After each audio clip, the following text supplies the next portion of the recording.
राज्य में कौशल विकास पर की गई उच्च स्तरीय बैठक। उत्तराखंड के सीएम तीरथ सिंह रावत का बयान, महिला स्वयं सहायता समूहों के कौशल विकास पर दिया जाए विशेष ध्यान।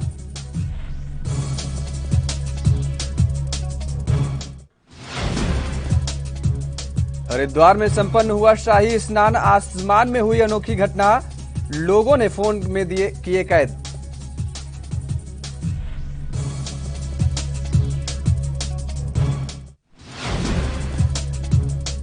पहाड़ों की रानी मसूरी पर भी कोरोना का असर, करीब 80% होटल खाली, सड़कें वीरान, पर्यटन व्यवसाय से जुड़े लोगों का खासा नुकसान।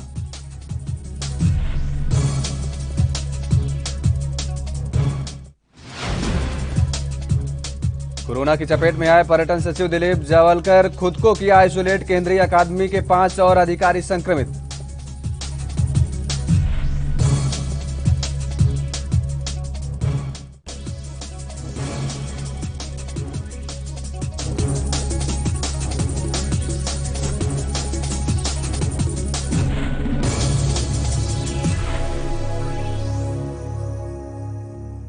नमस्कार, स्वागत है आप लोग उत्तराखंड में और मैं हूं आपके साथ योगेश पांडे। हरिद्वार में सोमवती अमावस्या के शाही स्नान पर आसमान में अद्भुत नजारा देखने को मिला है। दरअसल बैरागियों के स्नान के दौरान अचानक सूरज की रोशनी कम हो गई। लोगों की नजर जब आसमान की ओर पड़ी तो सूर्य की चारों तरफ गोलाकार का घेरा नजर आया। लोगों ने अद्भुत दृश्य को कैमरे में कैद किया। वहीं ज्योतिषाचार्यों ने इसे कुंभ में देव स्नान से पहले की ऐतिहासिक घटना बताई है। बता दें कि सोमवार दोपहर बैरागी अखाड़ा के निर्मोही, निर्वाणी और दिगंबर अड़ियों के संत ब्रह्मकुंड पर स्नान कर रहे थे और इसी बीच सूर्य के चारों ओर से गोल आकार का दृश्य देख श्रद्धालु और संत नतमस्तक हो गए। इसके साथ ही सूर्य को जल चढ़ाकर आराधना करने लगे। हर कोई अद्भुत नजारे को अपने मोबाइल कैमरे में कैद करता नजर आया। ज्योतिषाचार्य एवं प्राच्य विद्या सोसाइटी के संस्थापक डॉक्टर प्रतीक मिश्रपुरी के मुताबिक कुंभ वर्ष में हर बार ऐसा नजारा देखने को मिलता है। तो यूपी के पूर्व मुख्यमंत्री अखिलेश यादव हाल ही में उत्तराखंड के दौरे पर रहे और इस दौरान अखिलेश यादव ने हरिद्वार में गंगा पूजन कर संतों से मुलाकात भी की थी। इसके साथ ही रविवार को यूपी के पूर्व सीएम अखिलेश यादव ने पिरान कलियर दरगाह पर मत्था टेककर दुआ मांगी। बता दें कि गंगा जमुना तहजीब के मिसाल विश्व प्रसिद्ध साबिर पाक के सहारे कई राजनीतिक दलों के मुखिया यहां हाजिरी लगाते रहे हैं और इसके कई निहितार्थ निकाले जाते हैं। लेकिन इस सरजमी पर सिर झुकाने वाले देश की शख्सियतों की लंबी लाइन है। वहीं पिरान कलियर में पूर्व प्रधानमंत्री इंदिरा गांधी, राजीव गांधी समेत सैकड़ों शख्सियतों ने शीश नवाया है। और बता दें कि 2014 में रुड़की में चुनावी रैली को संबोधित करते हुए कांग्रेस की राष्ट्रीय अध्यक्ष सोनिया गांधी ने पिरान कलियर को उत्तराखंड का 5वां धाम बनाने और सालाना उर्स को राष्ट्रीय मेले का दर्जा देने की बात भी कही थी। इसके अलावा समय समय पर कई राजनीतिक दलों की ओर से की गई उर्दू फारसी एकेडमी और यूनानी मेडिकल की घोषणा भी परवान नहीं चढ़ पाई।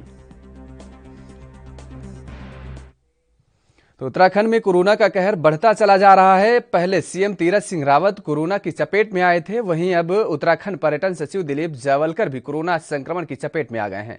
उन्होंने खुद ही इसकी जानकारी दी है। उन्होंने बताया कि रविवार को उन्होंने कोरोना टेस्ट कराया था, जिसकी आज रिपोर्ट आने के बाद उनमें कोरोना संक्रमण की पुष्टि हुई है। उन्होंने बताया कि उनका स्वास्थ्य बिल्कुल ठीक है और वे आइसोलेशन में हैं। इसके साथ ही उन्होंने उनके संपर्क में आए अधिकारियों से कोरोना टेस्ट कराने और आइसोलेशन में रहने की अपील भी की है। वहीं उनकी पत्नी सौजन्या की रिपोर्ट निगेटिव आई है। बता दें कि केंद्रीय अकादमी राज्य वन सेवा के 5 और अधिकारिक कर्मचारी रविवार को कोरोना संक्रमित पाए गए थे और इसके साथ ही अकादमी के संक्रमितों की संख्या बढ़कर अब 19 हो गई है।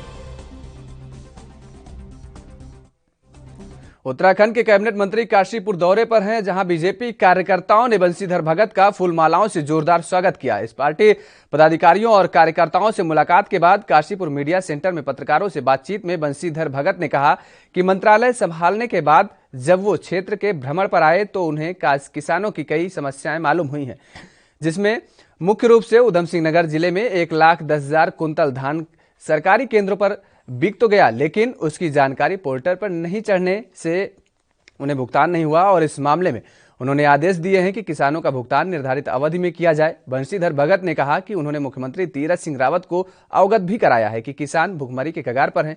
उन्हें फसल का मूल्य न मिलने से नाराजगी बढ़ रही है, जिस पर मुख्यमंत्री ने अधिकारियों को तत्काल इसका प्रस्ताव लाने को कहा है और प्रस्ताव आते ही इसे स्वीकृति दे दी जाएगी।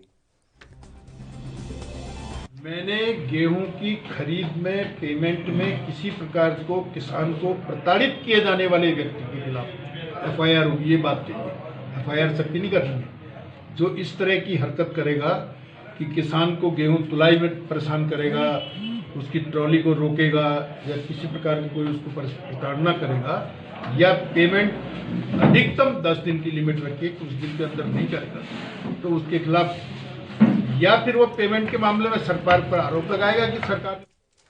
महाकुंभ के शाही स्नान को लेकर उत्तराखंड के डीजीपी अशोक कुमार ने कहा कि हमारा पूरा प्रयास है कि जहां तक संभव है कोरोना की गाइडलाइन का पालन कराया जा सके। सुरक्षा की दृष्टि से भी उत्तराखंड पुलिस के लिए यह एक बड़ी चुनौती है। कोविड की वजह से जितने लोगों के आने की संभावना थी उससे 50% कम लोग आए हैं।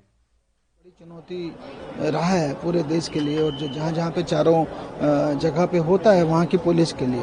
तो उत्तराखंड पुलिस कंपेरेटिवली बहुत छोटी पुलिस है, उसके बावजूद ये महाकुंभ तो उसी स्केल पर होता है। तो हमारे लिए बड़ी चुनौती, हम इसको मानते आए हैं।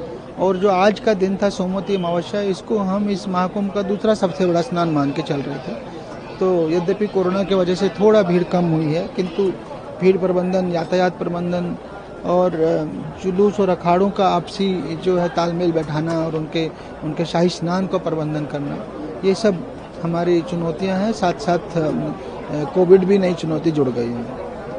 सर, आपने जिक्र किया जो अखाड़ों का जो क्रम होता है उनका जो सामंजस्य बिठाना बड़ा चुनौती होती है, उनका कैसी व्यवस्था की गई है इस बार के? देखिए, इसमें दो बातें कहना चाहूँगा। एक तो अखाड़ों का एक इतिहास रहा है, आपने देखा होगा कई बार हम आपस में टकराव हुआ है। हरिद्वार में ही 98 में हुआ, बड़ा टकराव हुआ, और बाकी जगहों पे भी होता रहा। तो इसलिए परंपरा को सबसे ज़्यादा हम मान के चलते हैं। परंपरा के अनुरूप फिर सभी अखाड़ों को एक साथ बैठाया जाता है, उनकी मीटिंग होती है, और फिर ये डिसाइड होता है कि क्रम, सबसे पहले कौन जाएगा, फिर कौन जाएगा, फिर कौन जाएगा, फिर टाइमिंग कितने बजे जाएंगे, कितनी देर वो हर की पैड़ी पे रुकेगा, ठीक, और फिर उसका रूट क्या होगा। क्योंकि एक अखाड़ा जब आता है तो उसके बाद जब दूसरा आता है उसके बीच में कम से कम आधे घंटे गैप रखता है, जिससे तो चुनावी साल में काला ढूंगी और लालकुआं विधानसभा क्षेत्र के लोगों के लिए पीडब्ल्यूडी विभाग कई सड़कों की सौगात देने जा रहा है। पीडब्ल्यूडी 16 करोड़ 50 लाख रुपए की लागत से करीब 62 किलोमीटर की सड़कों का निर्माण करेगा, जिसके लिए शासन से बजट की मांग की गई है और ऐसे में उम्मीद जताई जा रही है कि बजट मिलने से सड़कों का निर्माण शुरू हो जाएगा। अधिशासी अभियंता अशोक कुमार ने बताया कि मुख्यमंत्री की घोषणा के तहत लालकुआं और काला ढूंगी विधानसभा क्षेत्र में आंतरिक और बाहरी सड़कों का निर्माण किया जाना है, और जिसके तहत काला ढूंगी विधानसभा क्षेत्र में 26 सड़कों के लिए 12 करोड़ रुपए का प्रस्ताव भी है, जबकि लालकुआं विधानसभा क्षेत्र की 13 सड़कों के लिए 4 करोड़ 50 लाख रुपए की डीपीआर तैयार कर शासन को भेजी गई है और उम्मीद जताई जा रही है कि शासन से जल्द बजट मिलते ही सड़क का निर्माण शुरू हो जाएगा। लालकुआं विधानसभा में 9 कार्य सैंक्शन हो चुके हैं, जिनकी लागत करीब 4.5 करोड़ रुपए है, और हमने 13 एस्टीमेट वहाँ भेजे हुए हैं, शासन को प्रेषित हो चुके हैं, और उनकी भी लागत करीब 4.5 करोड़ रुपए है। इसके अतिरिक्त हमारे 6 कार्य थे, जिसमें हमने 5 कार्य पूर्ण कर लिए हैं। इसके अतिरिक्त अगर हम बात करते हैं काला ढूंगी विधानसभा की, तो काला ढूंगी विधानसभा में हमने इस साल 13 कार्यों को पूर्ण किया है, और पिछले 3 वर्षों में 68 कार्य थे, जिसमें हम 57 कार्य कुल पूर्ण कर चुके हैं। बाकी बचे हुए 11 कार्य हम लोग मई या जून तक पूर्ण कर देंगे। और अगर हम आगड़न की बात करते हैं तो हमने 26 आगड़न तैयार किए हैं, जिसमें 21 आगड़न शासन में जा चुके हैं, और इनकी कीमत करीब जो एस्टिमेटेड कॉस्ट है वो 12 करोड़ है। और अगर हम लेंथ की बात करें, लगातार बढ़ते कोरोना संक्रमण का असर पहाड़ों की रानी मसूरी के पर्यटन पर भी देख रहा है। शहर वीरान नजर आ रहा है, सड़कें सूनी पड़ी हुई हैं, ज्यादातर होटल भी खाली हैं। इससे पर्यटन व्यवसाय से जुड़े लोगों के सामने आर्थिक संकट खड़ा हो गया है। बता दें कि वीकेंड पर मसूरी में हजारों की संख्या में सैलानी पहुंचते थे, लेकिन शहर की धड़कन माल रोड पर्यटकों से खचाखच भरी रहती थी। वहीं रोड अब वीरान दिखाई दे रही है। कोरोना के चलते मसूरी में पर्यटकों की आवाजाही में करीब 70% की कमी आई है। मसूरी होटल एसोसिएशन के अध्यक्ष RN माथुर ने बताया कि मसूरी में हालात लॉकडाउन जैसे हो गए हैं और RT-PCR का टेस्ट अनिवार्य किए जाने से सैलानी मसूरी नहीं आ रहे हैं।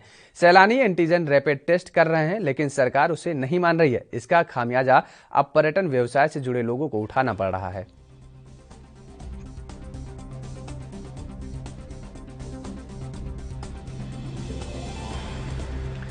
तो सैलानियों को के न आने की वजह से मसूरी के करीब 80% होटल खाली पड़े हैं, सड़कें वीरान पड़ी हुई हैं। वहीं होटल के मालिकों का कहना है कि जिस तरीके से सरकार ने ये नियम लागू किए हैं कि RT-PCR की जांच ही मान्य होगी जो सैलानी आएंगे, जबकि सैलानी RT-PCR की रिपोर्ट मिलने में 2-3 दिन का वक्त लग जाता है। इस वजह से सैलानी आने में भी काफ़ी कतराते हैं और हालात ये हैं कि लॉकडाउन जैसे हालात बन चुके हैं मसूरी में और लगभग 70% होटल खाली हैं। सड़कें वीरान देखने को मिलती हैं, जिन सड़कों पर खचाखच जो सड़कें भरी रहती थी, जिन पर लगातार सैलानियों का आवागमन होता था, आज वही सड़कें वीरान नजर आ रही हैं, मानो लॉकडाउन सा लग गया है।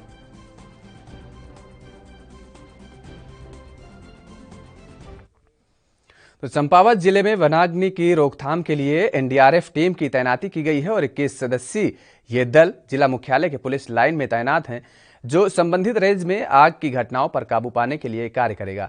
जिले के अपर प्रभारी वनाधिकारी मनोहर सैमिया ने बताया कि अभी तक क्षेत्र में 67 आग की घटनाएं सामने आई हैं और जिसके कारण तकरीबन 53 हेक्टेयर वन भूमि प्रभावित हो चुकी है। उन्होंने जानकारी दी कि आधुनिक उपकरणों से लैस NDRF की टीम सार्वजनिक स्थानों, आबादी वाले क्षेत्रों, स्कूल, कॉलेजों जैसे संवेदनशील जगहों पर काम करेगी।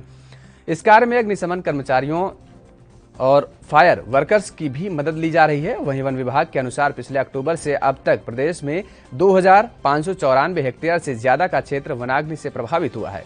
इसी अवधि में प्रदेश में आग लगने की 1869 घटनाएं हो चुकी हैं।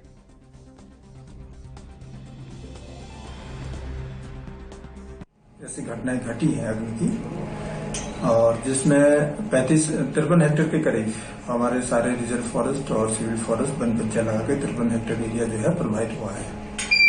और हमारे पास समुचित मात्रा में पुलिस स्टेशन है, आदमी श्रमिक लगाए गए हैं, सीजनल श्रमिक, और इसके साथ साथ हमारे पास सहायता के लिए NDRF की 21 सदस्यीय टीम पहुंच चुकी है और उनसे भी हम विशेषकर उन क्षेत्रों में सार्वजनिक संपत्ति, स्कूल या गांव ऐसे जहां की फॉरेस्ट फायर से घिरने की।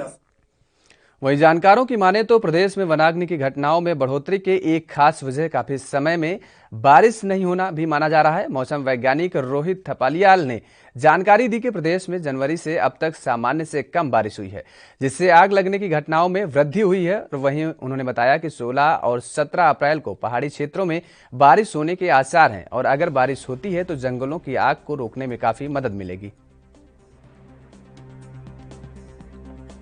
तो लगातार जिस तरीके से जो घटनाएं सामने आ रही हैं और ये आग लगने के जो मामले सामने आ रहे हैं, वनाग्नि की घटनाओं में वृद्धि देखने को मिल रही है। बारिश ना होना भी एक बड़ा कारण बताया जा रहा है। हालांकि अब संकेत दिए जा रहे हैं कि बारिश होने के आसार हैं। अगर बारिश होती है तो उसके बाद वनाग्नि में काफ़ी राहत मिलने के आसार जताए जा रहे हैं। जो घटनाओं में वृद्धि हुई है उसमें कहीं ना कहीं कमी देखने को मिलेगी। बारिश होना एक बड़ा कारण माना जाएगा।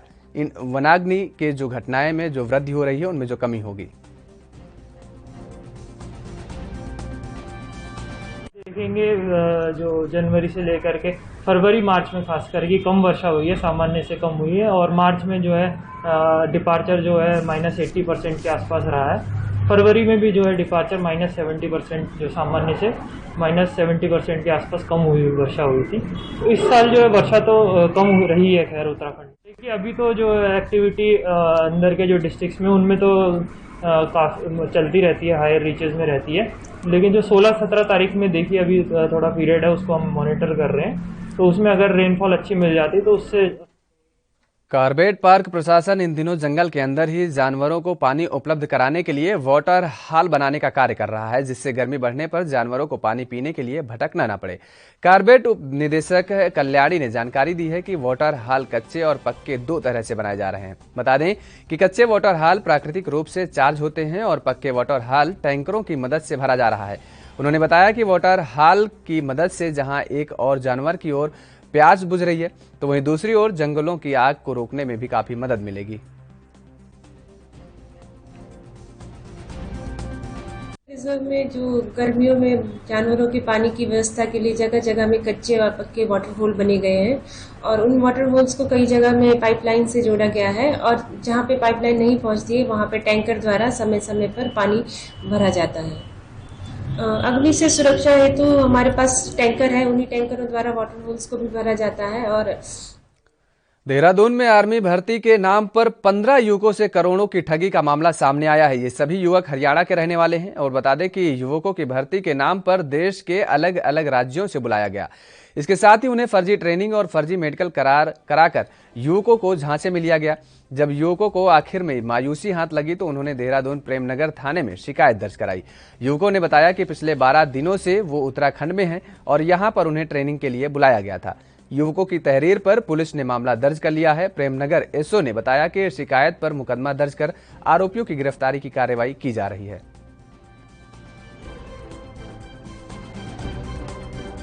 कल रात को एक व्यक्ति दीपक नाम का एक लड़का, ये मेवात, ये हरियाणा के रहने वाले हैं, भिवाड़ी के, जिला भिवाड़ी के। तो ये आए हमारे पास चौकी में। इन्होंने कहा कि हमें यहाँ पे गढ़ी कैंट में आर्मी में ले जाना था। उन्होंने ट्रक ले, मतलब उनको गाड़ी लेने आना था। तो उनकी बातों में शुरू में हमें विश्वास नहीं हुआ कि कोई गाड़ी लेने यहाँ पे क्यों आएगी। तब इनसे जब मालूमात करी तो इन्होंने बताया कि हमारा मेडिकल, दिल्ली में मेडिकल हुआ है और यहाँ पे जो है ट्रेनिंग करी हमने। फिर हमने इसकी छानबीन करी तो ये मामला पूरा फेक पाया गया। तो उस जो लड़का था उसके साथ अन्य 10-15 लड़के और थे। तो उनमें से इन लड़कों की तहरीर के आधार पर हमने तुरंत मुकदमा लिख दिया। दीपक क्या क्या आप लोगों के साथ हुआ, कितना पैसा लिया गया, किस चीज़ के लिए लिया गया था? हमारे साथ पिछले 6 महीने से फर्जीवाड़ा हो रहा है। कभी हमें दिल्ली घुमाया जाता है, कभी आगरा घुमाया जाता है, कभी देहरादून, कभी उत्तराखंड। पिछले 6 महीने से हमारे साथ ऐसा हो रहा है। किस लिए? क्या किस आर्मी में टीए में नौकरी दिलवाने के लिए। अच्छा, तो क्या क्या आप लोगों के साथ अभी कितना पैसा भी लिया गया? पैसा हमें 12 लाख में डील हुआ था, 6.5 लाख हम दे चुके हैं। 6.5 लाख दे चुके हैं। हाँ जी। तो किस तरीके की आप ये कुछ ट्रेनिंग वगैरह भी आप लोगों ने की? हाँ, ये कभी कहीं इधर कैंपों में रोकते थे, कभी कहीं रोकते थे, कभी होटलों में रोकते थे। फिर लास्ट में कल तक इन्होंने लास्ट टाइम दिया था हमें। तो कल उधर बालाजी धाम के पास हम रुके हुए थे दादरा में। हमें लास्ट तक देखा, कोई आया नहीं हमारे पास। बोले थे कि आपको आर्मी की गाड़ी लेने के लिए आ रही है, लेकिन वहाँ जब तक वहाँ कोई नहीं पहुँचा। हमें लास्ट में जाकर नज़दीक में पुलिस चौकी में हम गए, हमने सर को बताया जो भी हमारे साथ हुआ था।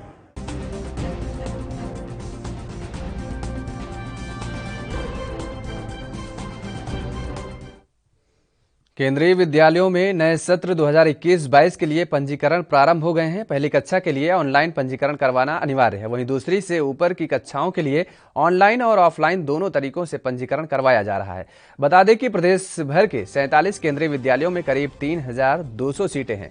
केंद्रीय विद्यालय दून संभाग के उपायुक्त मीनाक्षी जैन ने इस संबंध में जानकारी देते हुए कहा कि कक्षा 1 के लिए पंजीकरण 19 अप्रैल तक कराया जा सकेगा। और उन्होंने बताया कि इस बार राजधानी देहरादून के 11 केंद्रीय विद्यालयों में 1160 सीटों पर दाखिले का मौका मिलेगा। छात्र और अभिभावकों को कम से कम स्कूल आना पड़े और कोरोना के मानकों को पूरा ध्यान रखा जाए, इसके निर्देश भी स्कूलों को दे दिए गए हैं। इसके साथ ही हर स्कूल ने अपना हेल्प डेस्क भी तैयार किया है। हेल्पलाइन नंबर स्कूल की वेबसाइट से लिया जा सकता है।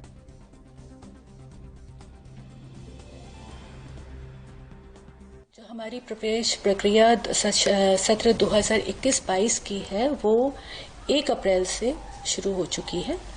1 अप्रैल से 19 अप्रैल तक क्लास 1 के लिए ऑनलाइन एडमिशन प्रोसेस शुरू हो चुका है, जो कि एक वेबसाइट पे लिंक दिया गया है, उसके थ्रू और एप्स के थ्रू किया जा रहा है। सारे अभिभावक जिनके बच्चे क्लास 1 के लिए एलिजिबल हैं वो इसमें अप्लाई कर सकते हैं और 19 तारीख को ये प्रोसेस खत्म होगा क्लास 1 के ऑनलाइन रजिस्ट्रेशंस के लिए। पहली लिस्ट सिलेक्टेड या वेट लिस्टेड बच्चों की 23 अप्रैल को निकलेगी, ये भी ऑनलाइन होगी। दूसरी लिस्ट 30 अप्रैल को निकलेगी अगर कोई स्कूलों में सीट्स बचती हैं तो, और अगर फिर भी सीट्स बचती हैं तो तीसरी लिस्ट 5 मई को निकलती है। इसमें कैटेगरी वाइज एडमिशन्स होते हैं, तो आरटीई के एडमिशन अलग से और फिर सर्विस कैटेगरीज जो होती हैं प्रायोरिटी के हिसाब से कैटेगरी 1 से लेके 5 और प्रोजेक्ट केवीज में कैटेगरी 1 से लेके क्लास 6 तक के होते हैं और रिजर्वेशंस भी हैं जो कि एज पर नॉर्म्स होते हैं। इसके अलावा अगर स्कूलों में कोई क्लास 2 से लेके अभी तो क्लास 9 तक या फिर बाद में क्लास 11 तक की कोई भी सीट्स बचती हैं तो 11th को छोड़ के इस वक्त क्लास 2 ऑनवर्ड्स ऑफलाइन रूप से। हरिद्वार में महाकुंभ का आयोजन किया जा रहा है। श्रद्धालु हालांकि उतनी बड़ी संख्या में नहीं पहुंचे हैं जितनी उम्मीद की जाती थी, लेकिन कोरोना महामारी के बावजूद भी लोग बड़ी संख्या में पहुंचे हैं और उन्होंने गंगा में डुबकी लगाने के बाद क्या कुछ कहा, आपको सुनवाते हैं। कि बहुत कम लोग आ रहे हैं इस समय, ट्रेनें वाहन कम चल रही है कोविड के चलते, और हर जगह देख रहे हैं कि हरिद्वार में चेकिंग हो रही है। बिना चेकिंग के एक भी लोगों को अंदर आने दिया नहीं जा रहा है। तो सुरक्षा और कोविड के प्रति बहुत ही जागरूक किया हुआ है। तो हरियाणा सरकार और यहाँ की सरकार के लिए बहुत बहुत धन्यवाद है जो इतनी व्यवस्था की है। और यहाँ जो भी भक्तगण आ रहे हैं दर्शन करके सकुशल वापस जा रहे हैं। धन्यवाद। डर तो घर चलते समय था कि कोविड में जा रहे हैं कहीं कुछ ना हो, लेकिन यहाँ आते माँ गंगा की कृपा से सब कुछ ठीक है, कोई दिक्कत नहीं है। व्यवस्था भी सरकार का ठीक है। हम लोग बड़े आराम से घूम रहे हैं, कर रहे हैं, कोई दिक्कत नहीं है। स्नान हो गए आज के? हाँ, स्नान हो गया जी, बहुत अच्छा स्नान होया। आपकी सरकार बहुत अच्छी है, साफ सफाई है, बिल्कुल आराम से स्नान होया। यहाँ कोई तकलीफ नहीं किसी प्रकार की। और आप लोग जिस तरीके से कोरोना की भी हाँ मारामारी है जी, उससे बचने के लिए। हाँ जी, क्या डर भी लग रहा था? हाँ, थोड़ा भय भी है जी। एक दूसरे से मतलब दूरी बनाकर रखनी चाहिए इंसान को। ये बीमारी एक ऐसी है जी कहाँ से कहाँ लग जाती है इंसान को। सभी लोगों ने मास्क वगैरह? हाँ जी, मास्क वगैरह पहनो, अपनी सुरक्षा रखो, अपने शरीर को बचाओ रखो जी। जय गंगा मैया। मैं स्नान करने के उद्देश्य से, कुंभ लाभ लेने के उद्देश्य से, डर तो मुझे वहाँ से ही थी कि कोरोना है, ये सब है आने जाने में, लेकिन यहाँ आने के बाद मुझे ऐसा लगा कि सरकार की यहाँ की व्यवस्था देखकर और अपने आप में सुधार करके हम लोग सोशल डिस्टेंसिंग बना के रखें, हम लोग अपने मास्क को पूरे लगा के रखें और हाथ को सफाई में रखें, तो हम लोग इस बीमारी से बच सकते हैं। और सरकार का जिस तरह यहाँ पर व्यवस्था है, सरकार का हर जगह जो अफसर हैं, जो उनके ये है, ये लोग भी ज्यादा कोऑपरेट कर रहे हैं, तो यहाँ के व्यवस्था प्रशंसनीय है, इसमें किसी प्रकार की बात नहीं है। यहाँ स्नान करने के बाद बहुत ही अच्छा अनुभव हो रहा है और यहाँ स्नान करने के बाद लग रहा है सही एक नया ऊर्जा आ गया और इतनी प्रसन्नता हो रही है कि मैं उसे बता नहीं सकती। आकर के बहुत ही खुशी हो रही है और बहुत अच्छा फील हो रहा है। जब आए थे, क्योंकि देश भर में हम देख रहे हैं कि कोरोना भी चल रहा है जी, तो क्या उसका एक डर भी था दिमाग में? हाँ, थोड़ा तो डर था, लेकिन एक श्रद्धा विश्वास भी है और मन में उसके प्रति भी भावनाएं लेकर के चली हूँ कि चलो यहाँ आकर के दर्शन करूँ और सारे पूरे विश्व के बारे में जो इस महामारी फैला है उसके बारे में कुछ प्रार्थना करूँ, ताकि ये सब जितनी भी महामारी है वो सब से हम लोगों को छुटकारा मिल सके, उनसे निजात पा सकूँ और सारे लोगों का कल्याण हो सके, विश्व का कल्याण हो जी। अश्वमेघे सहस्राणि वाजपेय शतानि च लक्षम प्रदक्षिणा भूमे कुंभ स्नानेन तत्फलम, अर्थात 1000 अश्वमेघ यज्ञ, 100 वाजपेय यज्ञ एवं 1,00,000 बार इस पूरी भूमि की परिक्रमा करने पर जो पुण्य अर्जित होता है वो इस कुंभ के स्नान में होता है। ऐसी भावना के साथ, ऐसे उद्देश्य के साथ लोग मोक्ष प्राप्ति के लिए अपने पितरों को जलांजलि, तर्पण, पिंडदान इत्यादि करने के लिए इस पवित्र स्थल हर की पौड़ी ब्रह्म कुंड पर पहुंचते हैं। साथ ही साथ जिस कुंभ की हम लोग बात करते हैं वो कुंभ अपने आप में जो अमृत प्रदान करता है, अर्थात लोग कहते हैं कि हम अमृत पाने जा रहे हैं, वो अमृत पान नहीं, अमृतुपान है, अर्थात अपने अंदर एक आध्यात्म, वैराग्य, सनातन परंपरा एवं चिंतन और मनन की वो धारा प्रवाहित शरीर के अंदर होती है। जब ये सोम कलश रूपी जो वो का कलश है वो दर्शनीय नहीं, वो दर्शन है सूर्य भगवान। उस सूर्य से निकलने वाली किरणें वो अमृत है, अर्थात सोम रस। भले ही वर्तमान में सोम रस को गलत प्रकार से प्रचारित किया गया हो, लेकिन एक्चुअल सोम रस जो है वो वही अमृत है जो इस सूर्य से निकलने वाली किरणें। पौड़ी में एक मासूम पर गुलदार के हमले का मामला सामने आया है, जिसमें बच्चे की मौत हो गई है और इस घटना पर राज्य के वन मंत्री हरक सिंह रावत ने दुख जताया और कहा कि जीव जंतु और इंसानों की संघर्ष को कम करने की कोशिश कर रहे हैं। सबसे अधिक कोशिश की गई थी कि जहां इस तरह के संघर्ष को कम करने के लिए बहुत सारे प्रयास किए गए और हमने अपने प्रदेश के बहुत अधिकारियों को, रेंजर को, डिप्टी रेंजर को वहां अध्ययन करने के लिए भेजा था, प्रशिक्षण के लिए भेजा था कि कैसे जीव जंतु और इंसानों के संघर्ष को कम किया जा सकता है और वो सारे उपाय हम अब प्रदेश के अंदर कर रहे हैं। तो वहीं उत्तराखंड के उधम सिंह नगर में गेहूं की फसल में आग लगने का मामला सामने आया है, जहां दिनेशपुर इलाके में गेहूं की फसल में आग लगी है और फसल जलकर राख हो गई। एक किसान ने बताया कि यहां अज्ञात कारणों से आग लगी। 6 एकड़ में गेहूं की फसल जलकर राख हो गई। गांव के लोगों ने ही आग पर काबू पाया। फायर ब्रिगेड आग बुझाने के बाद पहुंची।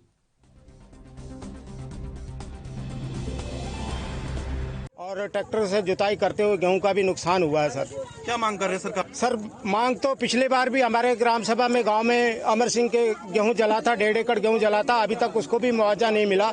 ऐसी सरकार अंधी सरकार है जो देखते हुए भी कुछ किसानों के बारे में नहीं सोच रही है। पहली बात तो गेहूं बिक नहीं रहे और अगर गेहूं कट भी गए हैं तो वो बेचने के लिए कोई खरीदार नहीं। अभी तक सोसाइटी में कोई कांटा सेंटर नहीं लगा, इसलिए किसान भी ढीले हैं कि अगर सोसाइटी में कोई कांटा सेंटर लगता और हम अपनी गेहूं जल्दी से जल्दी कटवा पाते और हम लोगों की गेहूं बिक जाती। इसी वजह से किसानों का हर वर्ष नुकसान होता है। ग्राम सभा में दूसरी बार यहाँ पे नुकसान हुआ है। हमारी यहाँ पर 1.5 एकड़ जमीन मैंने पैसे से ठेका ले रखा है। नेता अग्रवाल शिशिर का खेत है और मैं घर पे था। आग कैसे लगी ये मुझे जानकारी भी अभी तक आया नहीं। अब सब आदमी जानकारी ले रहा है कैसे लगा, क्या हुआ। यहाँ जितने भी आदमी थे सबकी गेहूं खड़ा था। अब 1-2 दिन में कटने वाली थी। अब किसी को गेहूं अभी तक कटा नहीं, सब यहाँ गेहूं जल गया और आदमी यहाँ की हर गांव का आदमी आकर यहाँ सुरक्षित किया। थोड़ा फसल बचा ना कि बराबर। हम गरीब आदमी हमें ठेका ठुका लेकर पेट पालते हैं। तो मैं सरकार से ये रिक्वेस्ट करते हूँ कि हमारे कम से कम जितनी मुआवजा हमें मिल सके। आप उत्तराखंड में मेरे साथ फिलहाल इतना ही है। खबरों के लिए आप बने रहिए एनबी न्यूज के साथ।